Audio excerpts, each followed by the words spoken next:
Good morning mga boss, mga loy. So, nandito naman tayo. Short ride lang muna tayo, no? Test drive natin yung sprocket set natin na 14 sa harapan, tapos 44 sa likod. So, yung stock natin, pinalitan lang natin yung sa harapan, no? So, kasi ano, na kukulangan ako sa arangkada ng stock, kaya ito yung temporary lang natin na set up, kasi yung gusto ko yung 1546 sa likod lang sana, pero ito lang muna sa ngayon. So tara, samahan nyo ako mga loy. Ayan.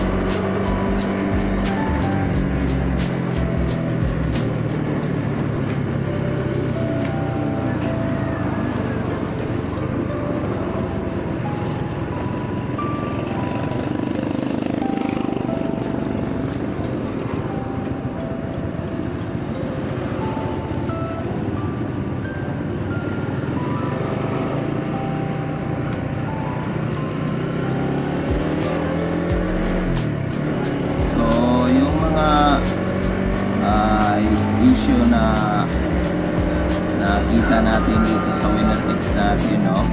So naka 2K auto pa lang tayo, mga loy.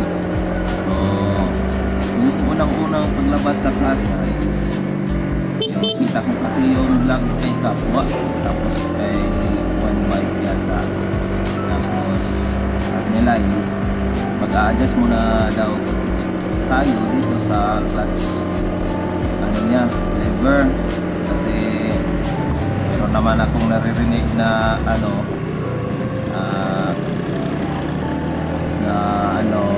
mga yung clutch lining niya na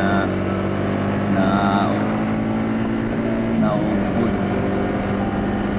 no?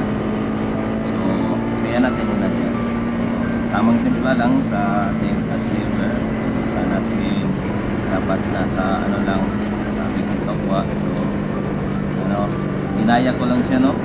Doon lang sa 1 inch yata yung sabi niya.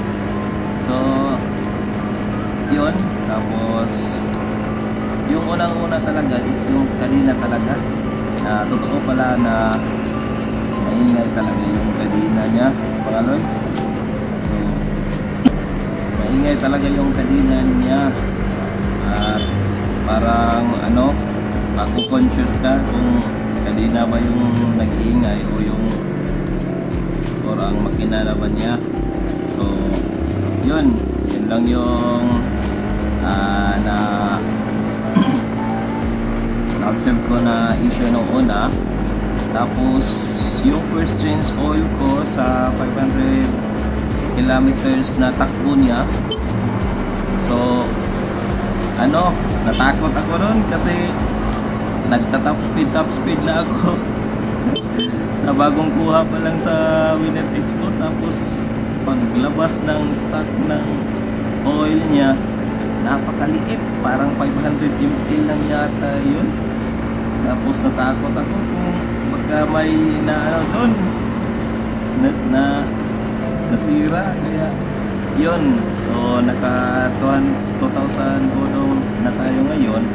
So i-check natin pag change oil natin ulit, at i-vlog natin yon kung okay lang ba yung natin yung makina.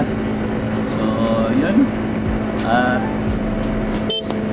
yun lang, parang wala naman akong ibang na observe dito na may issue talaga. So 2,000 pa lang yung odo natin, i-observe natin pagkalipas ng panahon kung ano ba yung mga issue na makikita natin. So meron pala akong na-observe dito, no? Nung nagpalit ako sa unahan na sprocket, pinalitan ko ng 14, tapos biglang umilaw yung ABS ng dashboard, nag-blink siya. So yun, parang naalarma ako doon na Pero nung pinatay ko, tapos nirestart ko na lang, wala naman.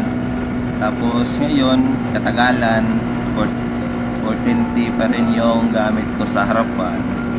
Nawala naman, kahit nagtatap speed ako, wala namang problema.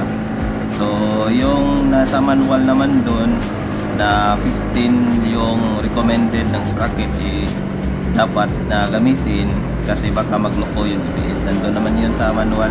So, basahin nyo lang doon at makikita nyo din kung gusto nyo bang magpalit. Pero okay lang naman. Tagalan, nawala naman yung blink ng ABS niya. So, yun. So, ngayon, goods na goods yung pagpapalit ko ng sprocket, no, sa harapan lang. Ginawa ko lang ng 14 kasi wala pa akong budget, no. So, goods na goods sa arangkada. Tapos, mag-overtake. So, responsive talaga yung throttle niya. Yung pagbiga mo ng throttle is may power talaga. So, yung stock, okay lang naman din. So, depende na lang yan sa preference nyo kung ano yung gusto nyong sprocket set or stock lang. So, yun lang mga Loy. Salamat sa panonood at nakaabot kayo sa ganitong part ng ating video. So, share lang natin kung ano ating na-experience o na-observe sa ating alaga. So, yun lang mga Loy. Ride safe. Peace.